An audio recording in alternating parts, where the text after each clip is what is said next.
सबसे पहले बात कर रहे हैं बड़ी खबर की। नोएडा अथॉरिटी के वित्तीय अनियमितता के मामले में एसआईटी रिपोर्ट से बड़ा खुलासा हुआ है। अपात्र किसानों को 117.56 करोड़ दिया गया। मुआवजा वितरण में अनियमितता बरती गई। एसआईटी ने 15 साल का डाटा खंगाला है। सुप्रीम कोर्ट के आदेश पर एसआईटी ने इसकी जांच की है।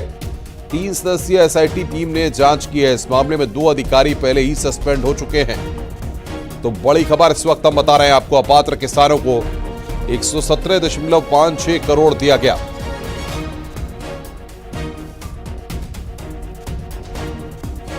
अथॉरिटी के मुआवजा वितरण घोटाले मामले में सुप्रीम कोर्ट में एसआईटी रिपोर्ट सबमिट कर दी गई है। एसआईटी रिपोर्ट में बड़ा खुलासा हुआ है और इस रिपोर्ट में यह बताया गया है कि 117 करोड़ रुपए से ज्यादा मुआवजा किया गया है जो अपात्र किसान थे उनको बांटा गया है। इस पूरे प्रकरण में साल 2009 से लेकर 2023 तक नोएडा अथॉरिटी ने जो भी लैंड एक्विजिशन किया हुआ था उस पूरे प्रकरण में छानबीन की गई। कुल 1198 लैंड एक्विजिशन के मामले थे जिनकी फाइलें एसआईटी ने खंगाली थी और अब इस पूरे प्रकरण में जो रिपोर्ट सामने आई है वो चौंकाने वाली है। फिलहाल इस पूरे प्रकरण में अब अगली सुनवाई होनी है और ऐसा माना जा रहा है कि आने वाले वक्त में बड़ी कार्रवाई देखने को मिल सकती है। पूर्व में 2 विधिक यानी लॉ ऑफिसर्स भी सस्पेंड किए जा चुके हैं इस पूरे प्रकरण में। साथ ही सुप्रीम कोर्ट ने पूर्व सीओ और एसीओ की भूमिका भी संदिग्ध मानी है। लिहाजा इस पूरी रिपोर्ट सामने आने के बाद एक बार फिर से नोएडा अथॉरिटी पर दाग लगा है और जिस तरीके से लगातार सुप्रीम कोर्ट पूर्व में टिप्पणी भी कर चुका है कि नोएडा अथॉरिटी भ्रष्टाचार का अड्डा है, उसको लेकर कहीं ना कहीं एक बार फिर नोएडा अथॉरिटी सवालों के घेरों में है। कैमरामैन रमेश रत्नाकर के साथ हिमांशु शुक्ला, न्यूज़ 18 नोएडा। शामली में मेरठ करनाल हाईवे पर भीषण सड़क हादसा हुआ है। ट्रैक्टर और कार की टक्कर से एक शख्स की मौत हो गई जबकि 8 लोग घायल हुए हैं। घायलों को इलाज के लिए अस्पताल में भर्ती कराया गया है। कार सवार 9 लोग हरियाणा जा रहे थे। दरअसल ट्रैक्टर के रॉन्ग साइड से आने पर यह हादसा हुआ है।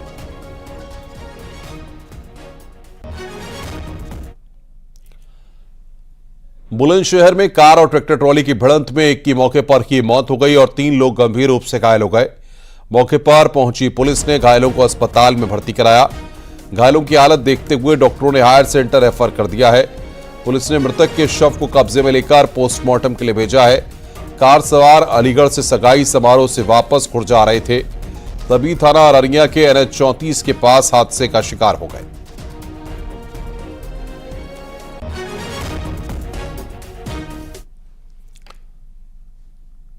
हमीरपुर में 3 नाबालिग लड़कियां लापता हो गई हैं। शुक्रवार को स्कूल जाने के लिए निकली तीनों लड़कियां अचानक गायब हो गई। काफी खोजबीन के बाद भी सुराग नहीं मिलने पर परिजनों ने थाने में गुमशुदगी की रिपोर्ट दर्ज कराई है। मामले की शिकायत मिलते ही पुलिस एक्टिव मोड में आ गई है और तीनों लड़कियों की तलाश में जुट गई है। मझगवा थाना क्षेत्र के जराखर गांव का यह पूरा मामला है।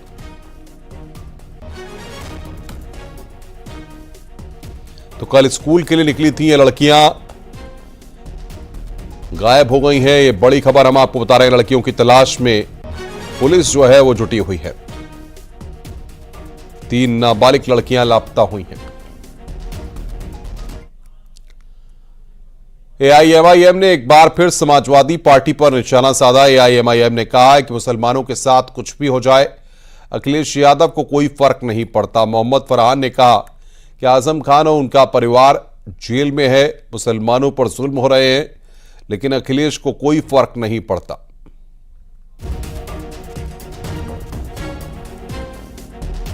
आजम का परिवार, आजम खान, उनका बेटा, उनकी पत्नी जेल में है, समाजवादी पार्टी को कोई फर्क नहीं पड़ा।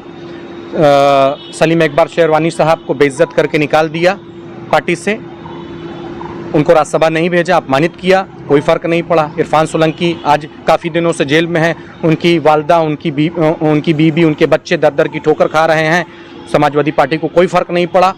इसके बाद मुख्तार अंसारी परिवार में उनका बेटा जेल में है, उनकी बहू जेल में रही, मुख्तार अंसारी जेल में है, कोई फ़र्क नहीं पड़ा।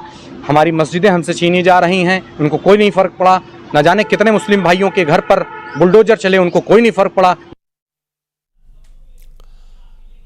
सीएम योगी ने राज्य की 1100 अन्नपूर्णा मॉडल दुकानों का उद्घाटन किया। उन्होंने 1100 मॉडल उचित दर दुकानों का लोकार्पण और 69,000 उचित दर दुकानों पर ई वेइंग स्क्वेल लिक्विड ई पास मशीनों के माध्यम से खाद्यान्न के वितरण की शुरुआत की।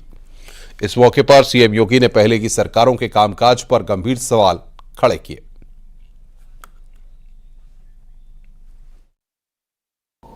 और सिंगल डोर स्टेप के माध्यम से भी जो एफसीआई गोदाम से राशन बीच से ही गायब होता था, अब वो बीच से गायब नहीं होगा, बल्कि लखनऊ से ही बैठ बैठ करके हम मॉनिटरिंग कर पाएंगे कि राशन वास्तव में जिस कोटी की दुकान में जाना है उसी तक पहुंच पा रहा है।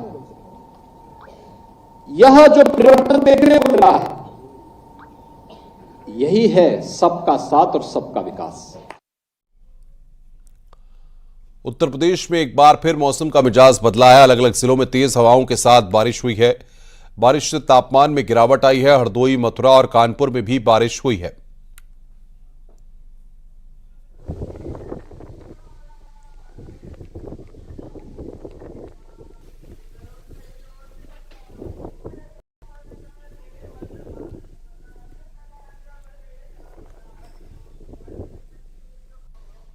अरब सागर और वेस्टर्न डिस्टर्बेंस की वजह से एक बार फिर से मौसम ने करवट ली है और तेज बारिश जहां एक और हुई तो वहीं कहीं कहीं ओलावृष्टि भी हुई। और ऐसे में मौसम के उतार चढ़ाव की अगर बात की जाए तो स्वाभाविक है। अगर सीएसए के मौसम वैज्ञानिक की माने तो आने वाले 3 दिन तक अब मौसम ऐसा ही बना रहेगा। अगर बात की जाए मध्य उत्तर प्रदेश या कानपुर मंडल के आसपास बारिश, तेज हवाएं देखने को इस वक्त न्यूज़ 18 टीम ग्राउंड जीरो पर आप देख सकते हैं कि इस बारिश की वजह से पूरा सड़कों पर सन्नाटा बस रहा है। और अगर आसमान की बात की जाए तो सूर्य के दर्शन अभी आज नहीं होने वाले हैं, जिसकी वजह से बादल में पूरी तरह से छाए हुए हैं। और ये मौसम वृद्धों के लिए, बच्चों के लिए हानिकारक बताया जा रहा है। जहां तक कि अगर हम चिकित्सक की माने तो डॉक्टर्स भी यही सलाह दे रहे हैं कि ऐसे में प्रिकॉशन रखें। वीडियो जर्नलिस्ट आशीष पांडे के साथ अमित गंजू, न्यूज़ 18 कानपुर। आगरा मेट्रो के बसई स्टेशन का नाम बदल दिया गया है। स्टेशन का नया नाम captain Shubham Gupta metro station होगा। Uttar Pradesh metro rail corporation ने शासन से अनुमति मिलने के बाद इसका आदेश जारी किया है। इससे पहले आगरा के जामा मस्जिद मेट्रो स्टेशन का नाम बदलकर मनकामेश्वर मेट्रो स्टेशन किया गया था। 22 नवंबर 2023 को कैप्टन शुभम गुप्ता राजौरी में आतंकियों से लोहा लेते हुए शहीद हुए थे। शहीद शुभम गुप्ता के पिता ने कहा कि बेटे के नाम पर स्टेशन होने से यहां से गुजरने वाले युवाओं में देश प्रेम की भावना और मजबूत होगी। को जीवंत बनाए रखने के लिए उसकी शहादत को जो पुरस्कार, जो सम्मान उत्तर प्रदेश के माननीय मुख्यमंत्री योगी आदित्यनाथ ने दिया है, उसके लिए मैं उनका बहुत बहुत आभार व्यक्त करता हूं। बसई मेट्रो स्टेशन का नाम captain Shubham Gupta metro station करने का आदेश जारी करके माननीय योगी जी ने आगरा के निवासियों और मेरे परिवार के लोगों की मांग को पूरा करते हुए हमें अपना विशेष आशीष दिया है। हम उनका आभार व्यक्त करते हैं, कृतज्ञता ज्ञापित करता हूं कि उन्होंने शहादत का जो सम्मान किया है, ईश्वर उन्हें अपना आशीष प्रदान करे। गुजरात के सीएम भूपेंद्र पटेल कैबिनेट के साथ अयोध्या में रामलला के दर्शन करेंगे।